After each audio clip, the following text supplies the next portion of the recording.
Times world और आज हमारे साथ हैं सुप्रीम कोर्ट के सीनियर एडवोकेट वीवी गौतम और लगातार समाज के मुद्दे उठाते हैं। और जिस तरह से सर आज की जो स्थिति है कोविड को लेकर, लगातार जो हॉस्पिटल से दिन प्रतिदिन लाशें निकल रही हैं, तो आप कोर्ट के नज़रिए से किस तरह से देखते हैं?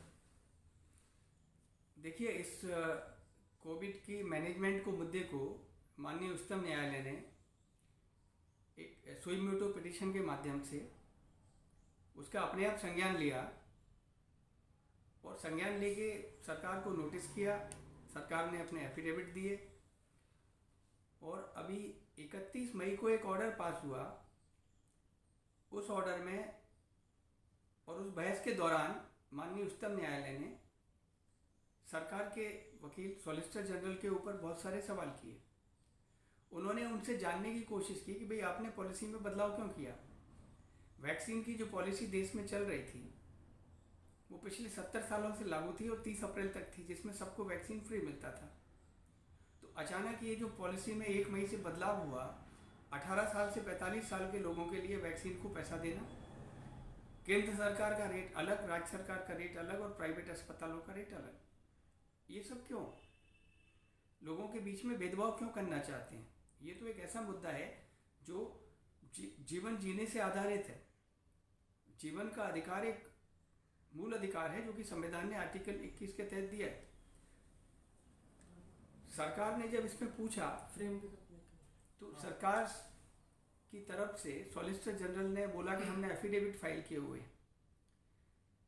उच्चतम न्यायालय उससे संतुष्ट नहीं था। उच्चतम न्यायालय में उनको बोला कि आप फाइल लेके आइए, आपने पॉलिसी क्यों बदलाव किया, पॉलिसी बदलाव करने की आपको क्या आवश्यकता पड़ गई। तो वो उसके बाद वो हियरिंग स्थगित हो गई और उसके बाद अगली तारीख अब 30 जून को होना है।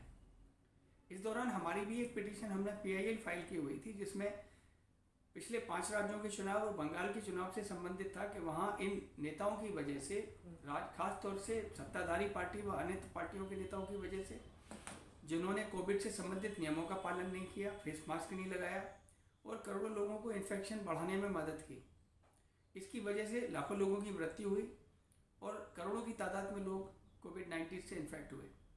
लेकिन जो आंकड़े आ रहे हैं, स्ट्रीम मीडिया को ले लो, जिस तरह से दिखाया जा रहा है कि इतने लोगों की मौतें दिन प्रतिदिन हो रही है और सोशल मीडिया पे देखा जाए तो आंकड़ा जो है डबल है, ट्रिपल है, 3 गुना ज़्यादा है। तो क्या एक्चुअली जो मीडिया का रोल है वो सही है? देखिए, अभी मीडिया आज की तारीख में मीडिया का रोल बिल्कुल ठीक नहीं है। मीडिया एक तरीके से सच को दिखाता नहीं है। जो हमारा मुख्य मीडिया है, ज़्यादातर टीवी चैनल है, उसकी 2 वजह है। इसमें से लगभग 75% मीडिया, 72 चैनल हैं जो एक ग्रुप विशेष रिलायंस ग्रुप के अधिकार में है। उसकी इक्विटी और उसका कंट्रोल रिलायंस ग्रुप के पास है, क्योंकि रिलायंस ग्रुप सरकार का मित्र है। और इसी प्रकार कुछ मीडिया सरकार के डायरेक्ट कंट्रोल में है, क्योंकि सरकार एडवर्टाइजमेंट देती है और हर मीडिया ग्रुप को कम से कम 50 से 100 करोड़ रुपए सालाना का एडवर्टाइजमेंट मिलता है। तो नेचुरली एक तरह से इनडायरेक्टली वो उस मीडिया ग्रुप को, उसकी लॉयल्टी को, उसको खरीद लेती है, ताकि वो सच्चाई नहीं दिखाता। वो सच्चाई वो दिखाता है, खबरें जो जनरेट होती हैं वो खाली एक ही टाइप की खबर दिखाता है, जिसमें कि प्रधानमंत्री की अच्छाई दिखाई जाती है, प्रधानमंत्री के कामों को दिखाया जाता है। ऐसी चीज़ों को खबर बना दिया जाता है। जैसे आप उदाहरण के लिए देख लीजिए कि बिहार चुनाव के समय सुशांत सिंह राजपूत की खबर चलाई गई। अब अगर खबर चलाई गई, उसमें अगर कोई चीज़ में सच्चाई होती तो आज तक तो CBI इंक्वायरी में कुछ निकला नहीं। तो आज की तारीख में मीडिया का रोल बिल्कुल ठीक नहीं है। लेकिन थोड़ा बहुत जो भी काम हो रहा है, जो सच्चाई हम आपको दिखाई देती है, वो सोशल मीडिया की आप जैसी कुछ चैनल्स हैं, वो उस चीज़ों को जरूर लोगों तक पहुंचाती है। और कोविड के मैनेजमेंट में खासतौर से ऑक्सीजन की कमी आई, दवाइयों की कमी आई, लोगों को अस्पताल में बेड नहीं मिले। तो इसकी जिम्मेदारी पूरी तरीके से केंद्र सरकार की बनती है, क्योंकि जो डिजास्टर्स मैनेजमेंट एक्ट है और एपिडेमिक डिसीज एक्ट है, दोनों एक्ट के तहत पूरी की पूरी पावर केंद्र सरकार के पास है। इसमें राज्य सरकार का कोई रोल नहीं है। राज्य सरकार कुछ भी नहीं करती। आपने देखा होगा कि वैक्सीन कितनी कहाँ जाएंगी ये केंद्र डिसाइड करेगा, दवाइयाँ कब जाएंगी और किसको दी जाएंगी ये केंद्र डिसाइड करेगा, ऑक्सीजन किस राज्य को कितनी मिलेगी ये केंद्र डिसाइड करेगा। तो अब राज्यों की जिम्मेदारी कहाँ आती है? लेकिन हाँ, राज्य अपनी जिम्मेदारी से नहीं बच सकता, क्योंकि एक बार ऑक्सीजन आ गई, सिलेंडर आ गई, उसकी ब्लैक मार्केटिंग रोकना राज्य सरकार का काम है। इसी तरीके से दवाइयों की ब्लैक मार्केटिंग रोकना राज्य सरकार का काम है। आप देखिए कि कंसंट्रेटर की भी ब्लैक मार्केटिंग हुई, कुछ लोग अरेस्ट हुए, उनकी कुछ की बेल हुई, कुछ की नहीं हुई। तो यहाँ राज्यों, लेकिन दोनों सरकारों की अपनी जिम्मेदारी है, क्योंकि 1 साल का समय था।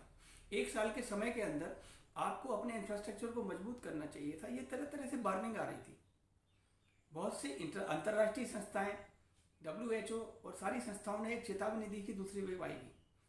हमारी सरकार, केंद्र हो चाहे राज्य सरकार, उसके लिए उन्होंने उचित तैयारी नहीं की, जिसका खामियाजा हमारे देश की जनता को भुगतना पड़ा। सरकारी फिगर तो बताता है कि 3.5 लाख से 4 लाख लोग मरे हैं, लेकिन एक्चुअली एक मिशिगन यूनिवर्सिटी USA की रिपोर्ट है, उसके अनुसार ये आंकड़ा लगभग 10 से 20 गुना ज़्यादा है। उसके अनुसार लगभग 50 लाख लोग मर चुके हैं। और ये इससे भी सिद्ध होता है कि अगर हम देखें 4000 सरकारी, जब हमारी इवन पीक था तो 4 से 4,500 केस रोज रिपोर्ट होते थे मौत। 4,500 का मतलब है कि हमारे देश में इतने शमशान और कब्रगाह हैं कि एक शमशान के ऊपर 4 या 5 आदमी से ज़्यादा का एवरेज नहीं आना चाहिए था। लेकिन आप देखिए 200-250 लोगों की लाइन लगी होती थी। आपको क्रेमेशन करने में 2-2 दिन की वेटिंग थी। तो इसका मतलब है कि सरकारी आंकड़े गलत हैं। और अभी आज की खबर है कि बिहार सरकार ने अपने आंकड़े गलत बताए थे, आज उन्होंने करेक्ट किया है। उनका फिगर 3,500 से बढ़कर 7,500 हो गया। इसी प्रकार आप देखें कि प्रयाग में बॉडियों का मिलना हजारों की तादाद में मिले, और गंगा में कितनी लाशें बह गई।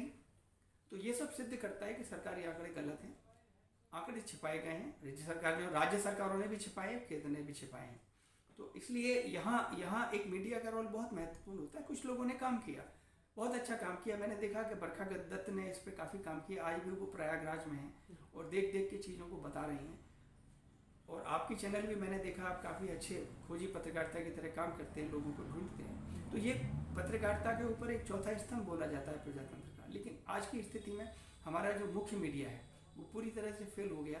या तो उन्होंने अपनी लॉयल्टी बेच दी, पैसों के लिए अपना ज़मीर बेच दिया। तो ये, लेकिन हम जो भी देख पा रहे हैं शायद छोटी चैनल्स की वजह से, या यूट्यूब को हमें धन्यवाद देना चाहिए कि उसमें कुछ चैनल्स हैं जो लोगों को सच्चाई दिखाते हैं।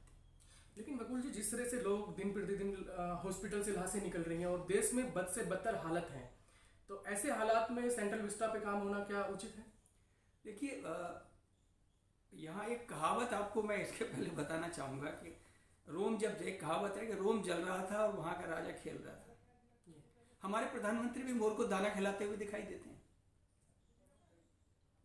और खासतौर से आज की स्थिति में जब हमारे देश को धन की बहुत ज़्यादा आवश्यकता है, हमारे अस्पतालों में इंफ्रास्ट्रक्चर नहीं है, हमारे अस्पतालों में दवाइयाँ नहीं है, ऑक्सीजन नहीं है, वेंटिलेटर नहीं है, लोगों के पास खाने को पैसे नहीं है, लगभग 1.5 साल हो गया लोगों का रोजगार चला गया। तो ऐसी स्थिति में एक शासक को, एक सत्ता पे जो आदमी बैठता है, प्रजातंत्र में सरकार जनता की होती है, और हम अपना जब प्रतिनिधि चुनते हैं तो हम उससे उम्मीद करके चलते हैं कि हमारे सुख दुख में, हमारी परेशानियों में हर समय हमारा प्रतिनिधि हमारे साथ खड़ा रहे। लेकिन ये एक बड़े आश्चर्य की बात है, काफ़ी लोगों ने इसमें केस भी फाइल किया। यहाँ लगता है हमारे न्यायालयों ने भी आंखें बंद कर रखी हैं। लेकिन सरकार को सोचना चाहिए, खासतौर से हमारे प्रधानमंत्री, जैसा कि वो क्लेम करते हैं कि वो एक हम्बल बैकग्राउंड से आते हैं, और वास्तव में आते हैं, ऐसा नहीं है कि नहीं आते। वो एक सामान्य परिवार से थे और एक RSS जैसी संस्था के साथ उन्होंने अपनी ज़िंदगी के 25-30 साल एक प्रचारक की तरह गुजारे। और एक प्रचारक वो व्यक्ति होता है जो अपने संगठन का प्रचार करता है, लोगों की स्थिति सुधारने का काम करता है, और उसके साथ कुछ भी नहीं होता। खाना भी वो जहाँ जिस एरिया में रहता है वहाँ के लोग उसको खाना खिलाते हैं। दूसरा ये बताते हैं कि चाय वाले थे, चाय बेचते थे, स्टेशन पे चाय बेची। इन्होंने एक अपने संबोधन में बोला कि जब मैं ठंडी चाय बेचता था किसी को तो मुझे क्या क्या सुनना पड़ता था। तो एक हमारे प्रधानमंत्री जैसा व्यक्ति जिसने गरीबी को बहुत नज़दीक से देखा, जिसने ज़िंदगी की समस्याओं को बहुत नज़दीक से देखा, लेकिन आज इस स्थिति में जबकि हमारे देश का जो भी संसाधन है, पैसा है, वो इस बीमारी से निपटने के लिए लगना चाहिए, या एक ऐसे बिल्डिंग को बनाने के लिए लगना चाहिए जिसकी आज की तारीख में अगर हम 2 साल बाद भी बनाएंगे तो उसमें कोई फ़र्क नहीं पड़ेगा। लेकिन ऐसा लगता है कि प्रधानमंत्री जी को लगता है, क्योंकि उसका जो अपना घर बनाने का उन्होंने समय दिया है 31 दिसंबर 2022, तो उनको लगता है कि वो नए घर में रहने की शायद ज़्यादा जल्दी है। वो महल में रहना चाहते हैं, जाने से पहले एक रिकॉर्ड ये भी स्थापित करना चाहते हैं कि नए घर में रहेंगे, आलीशान घर में रहेंगे, और संसद का भवन भी, और भवन 2 साल वेट कर सकता है, घर भी 2 साल वेट कर सकता है। आप मत बनाइए, 24 के बाद बनाइए। आप अगर इतना अच्छा काम कर रहे हैं, मैं प्रधानमंत्री जी को एक संदेश देना चाहूँगा कि अगर आपका काम इतना अच्छा है तो आप 24 में फिर चुन के आ जाएंगे, कहाँ परेशानी है। आप 24 के बाद घर बनाइए, उसमें रह लीजिए, 24 तक। लेकिन वो तो बोल रहे हैं जो पुराना वाला है वो टपकने लगा है, पानी निकल रहा है। देखिए, इससे करीब 500 साल पुराना ब्रिटेन की संसद है, इससे 300 साल पुरानी यूएसए की संसद है। यूएसए का जो व्हाइट हाउस है वो तकरीबन 300 साल पुरानी बिल्डिंग है। ये बिल्डिंग बहुत मजबूत है, 200 साल इस बिल्डिंग का कुछ नहीं बिगड़ना, संसद भवन का 200 साल कुछ नहीं बिगड़ेगा। इसके बाद जितने भी मंत्रालय हैं सब हमारे 1947 के बाद बने, तो अभी इनकी उम्र लगभग 100-150 साल है। लेकिन एक चीज़ है ना, अब चूँकि सत्ता में है, अब सत्ता में शासक अपने मन से निर्णय लेता है।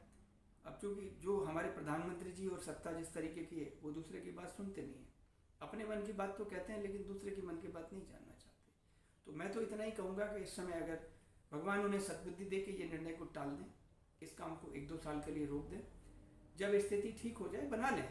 देश मना नहीं करता, आप अगर एक अच्छी बिल्डिंग बनाना चाहते हैं बनाइए, लेकिन कम से कम आज जो ज़रूरत है, हमारे घर में भी आवश्यकता होती है, तो हम अपने सारे संसाधन, अगर एक बीमार हो जाता है आदमी तो उस पर लगा देते हैं, हम अपने खर्चे कम कर देते हैं। तो आज देश को ज़रूरत है, तो इस स्थिति में मेरा तो यही अनुरोध होगा प्रधानमंत्री जी से कि इस प्रोजेक्ट को रोकें और इस संसाधन को कोविड से लड़ाई के लिए इस्तेमाल करें।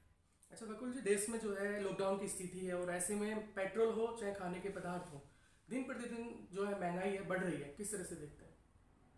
देखिए, जहाँ तक महंगाई बढ़ने का सवाल है, उसकी सबसे बड़ी वजह ये है कि कोविड की वजह से हमारा प्रोडक्शन नहीं हो पा रहा।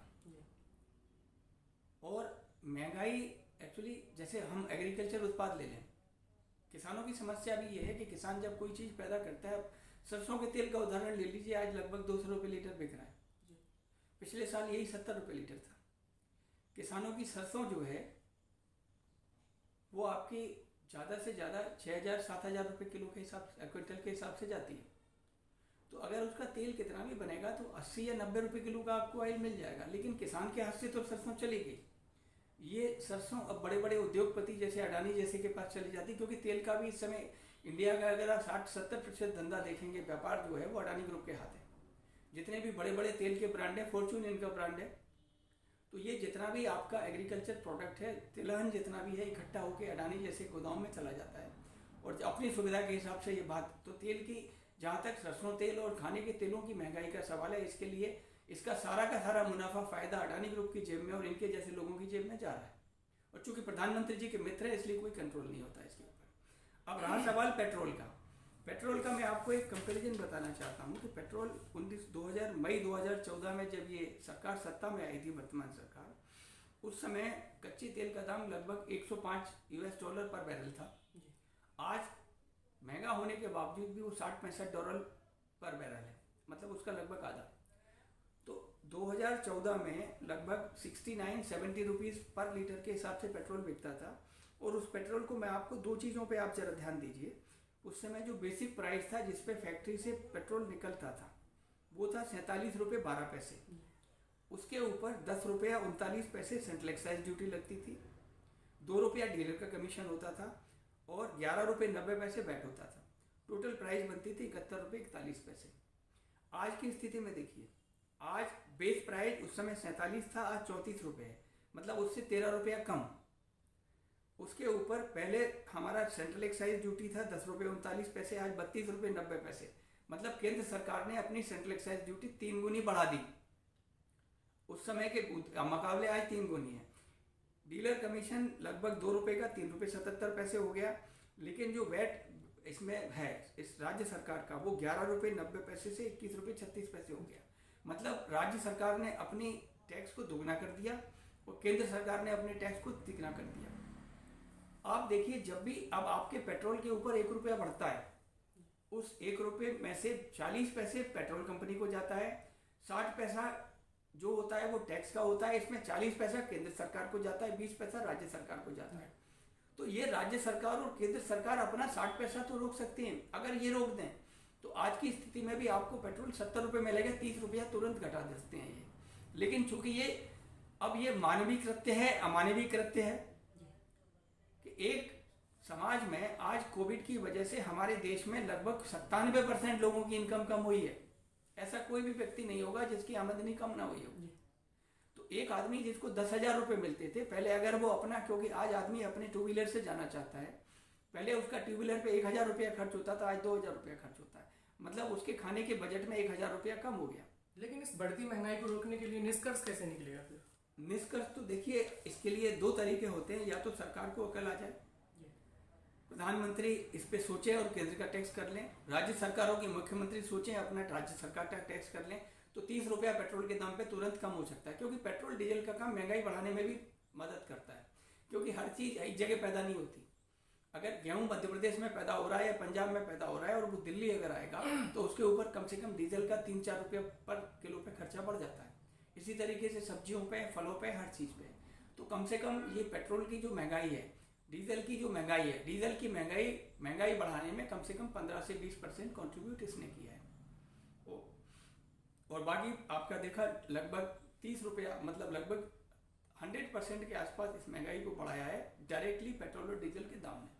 अच्छा बोलिए। तो इसको किया जा सकता है। दूसरा तरीका है कि ये चीज़ कोर्ट में जाके चैलेंज की जाए। देखिए वो अलग चीज़ है, कोर्ट अपना काम करेगा जब हम ये मुद्दा कोर्ट के पास लेके जाएंगे या हमारी तरह कोई लेके जाएगा। लेकिन बेसिक ये राज्य सरकारों का काम है और इस महंगाई के लिए पूरी तरह केंद्र सरकार और राज्य सरकार जिम्मेदार है। अगर वो चाहे तो इसको रोक सकती है। वो मरहम लगाने के बजाय उसकी मरहम पे नहीं कर रहे। एक्चुअली आपने सुना होगा कि पहले हमने फिल्मों में देखा है, एक खलनायक होता है, नायक को चोट लगी होती है तो खलनायक उसके घाव पे उंगली लगाता है, अंगूठा लगाता है ताकि उसका घाव और ज़्यादा गहरा हो जाए, उसको ज़्यादा चोट पहुँचे। आज की सरकारें भी यही काम कर रही है। हमारी जनता इंजोर्ड है, उसको घाव लगे हुए और घाव के ऊपर वो नमक और मिर्च डालने का काम कर रही है, उसको बहुत ज़्यादा परेशानी हो रही है। मैं इससे बहुत दुखी हूँ और मुझे लगता है शायद आप भी दुखी हैं, इसलिए मुझसे आपने ये सवाल पूछा। जो कोविड के हालात हैं, जो क्षेत्रीय नेता हैं, चाहे वो विधायक हो या MP हो, तो क्या वो जनता के लिए सही काम कर रहे हैं ऐसे वक्त में? देखिए प्रजातंत्र में जब मैंने पहले भी बताया अभी थोड़ी देर पहले कि हम अपने जनप्रतिनिधि का चुनाव करते हैं कि वो जनप्रतिनिधि अच्छे बुरे समय में हमारे पास, लेकिन देश में लगभग 99% राजनीतिक ऐसे हैं जो सांसद हो, चाहे विधायक हों या आपके कॉरपोरेशन के सदस्य हों या नगर निगम नगर पालिका के सदस्य हों, वो अपनी जिम्मेदारी नहीं कर रहे हैं। कुछ लोग हैं, बहुत कम लोग हैं जो अपनी जिम्मेदारी को पूरा कर रहे हैं। इसमें एक इस प्रकार के व्यक्ति हैं, मैं एक व्यक्ति को जानता हूँ, एक मिस्टर ओम प्रकाश हुड्डा, राजस्थान से विधायक हैं, महुआ क्षेत्र से। वो उन्होंने पिछले दौरान भी काम किया, उनका लंगर लगातार चला, वो डेली कम से कम 10,000 लोगों को खाना खिलाते थे। अभी भी उनका लंगर चल रहा है और वो सुबह अपने घर से निकल जाते हैं, 2 गाड़ियाँ उनके साथ चलती हैं। एक गाड़ी में वो लोगों से, उनका नंबर पूरे क्षेत्र के पास है, किसी भी व्यक्ति का फ़ोन आता है कि मैं बीमार हूँ, उसको तुरंत सबसे पहले डॉक्टर से संपर्क करा के उसको डॉक्टर से सलाह दिलवाते हैं। और अगर डॉक्टर कहता है कि उसको अस्पताल में भर्ती करने की आवश्यकता है तो उनकी एम्बुलेंस उस व्यक्ति के घर पहुंचती है, उस मरीज को लेके जाती है, अस्पताल में भर्ती कराती है, उसका इलाज का पूरा खर्च वहन करती है। या तो सरकार से कराती है या वो MLA खुद करते हैं। उनका कहना है कि सरकार मुझे 2.5 लाख रुपये तनख्वाह देती है, 2 करोड़ रुपये सालाना अपने क्षेत्र में खर्च करने के लिए कहती है। ये पैसा वो मेरे घर के चलाने के लिए नहीं देती, ये पैसा जनता के लिए होता है, ये जनता के भले के लिए होता है। तो वो अपना 2.5 लाख रुपया पूरा का पूरा जनता के भले के लिए लगाते हैं। पिछले लगभग 2 महीने में उन्होंने 3-3.5 करोड़ रुपया खर्च किया है। जिस अस्पताल में उपकरण नहीं थे, उपकरण दिलवाए हैं, वेंटिलेटर दिलवाए हैं, मशीनें दिलवाई हैं। ऐसे विधायक अगर हर जगह हो जाए तो शायद हमारे देश में समस्याएं हल हो जाएंगी। लेकिन 97-98% विधायक इस तरीके के नहीं है, ना मेंबर ऑफ पार्लियामेंट है, सब अपने घर में बैठे हुए हैं, ट्विटर और फेसबुक पे बहुत सारी बातें करते रहते हैं। हिंदू मुसलमान लड़ाने में उन्हें बहुत मजा आता है, लेकिन लोगों का दुख दर्द शायद उनके दिल तक नहीं पहुंचता। और मेरी बड़ी जनता से अनुरोध है कि अगला समय जब भी आपको मिले, जो 97% विधायक और MLA ऐसे हैं और सांसद ऐसे हैं जिन्होंने आपके लिए काम नहीं किया, इनको जैसे हमारे घर में एक कबाड़ हो जाता है, इस कबाड़ की तरह उनको उठा के फेंक दीजिए, बदल दीजिए ऐसे लोगों को। आप ऐसे लोगों को चुन के लाइए जो आपका जनप्रतिनिधि हो, सही मायने में जिस दिन आप मुसीबत में आपके साथ खड़ा हो, संसद में और विधानसभा में आपके लिए लड़ाई लड़े।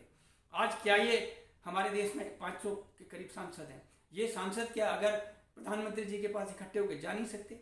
आप लोगों को चीज़ें करिए, ठीक कराइए। अगर इतने लोग इकट्ठे खड़े, सारी पार्टी लाइन भूल जाइए आप किस पार्टी के हैं, लेकिन अगर आप इकट्ठे होकर प्रधानमंत्री जी से और सरकार से देश के लिए बात करेंगे तो आपका ऐसा नहीं है कि आपकी सरकार बात नहीं मानेगी। सरकार को